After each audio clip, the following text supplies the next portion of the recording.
நேற்று அந்த நிகழ்ச்சிக்கு ஒரு 50 லட்ச ரூபாய் செலவாயிருக்குன்னு ஒரு உதாரணத்துக்கு வச்சுக்குவோம். என்னோட வரிப்பணம் எதுக்கு எடுத்து போய் இதுக்காக செலவு பண்ணப்படணும்?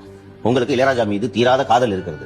கட்சி துட்டு வச்சிருக்கீங்கல்ல, அஞ்சுகம் அறக்கட்டளை, முரசொலி அறக்கட்டளை, திமுக அறக்கட்டளை, இன்னும் வண்டியா அறக்கட்டளை வச்சிருக்கீங்கல்ல, அதுல இருந்து எடுத்து செலவு பண்ணுங்க சார். திமுகவின் சார்பாக நடத்தி கொடுங்க. அதுலயும் புகழ் உங்களுக்கு தானே வரப்போகுது.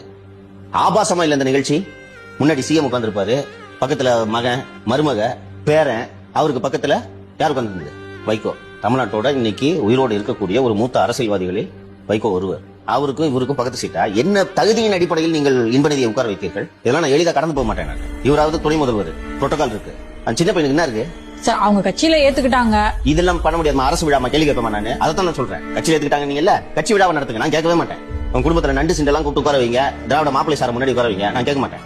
யார் அப்பா விட்டு பணமா? டூருக்கு போனா கவர்மெண்ட் பணம், இளையராஜாவுக்கு நிகழ்ச்சி நடத்துறதா கவர்மெண்ட் பணம். நீங்க இவ்வளவு கஷ்டப்பட்டு அந்த நிகழ்ச்சியை நடத்துறீங்க. ஆனா மக்களோட கவனம் எதுல இருந்துச்சு? ஊடகங்களோட கவனம் எதுல இருந்துச்சு?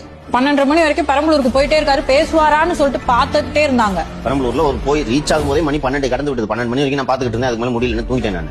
அதுக்கு பிறகு போயிருக்காரு, பேசல, நேரம் கருதி முடிச்சுட்டு போயிட்டாரு. மக்கள் அதை தானே அவ்வளவு நேரம் லைவ்ல பாத்துட்டு இருந்தாங்க. கூட்டம் எங்க இருந்துச்சு? இப்படி எல்லாம் நீங்க நாடகம் போட்டீர்கள் என்றால் மக்கள் கவனம் உங்கள் பக்கம் திரும்பும் என்று அவர்கள் நினைத்தார்கள் என்றால் ஏமாறுவார்கள்.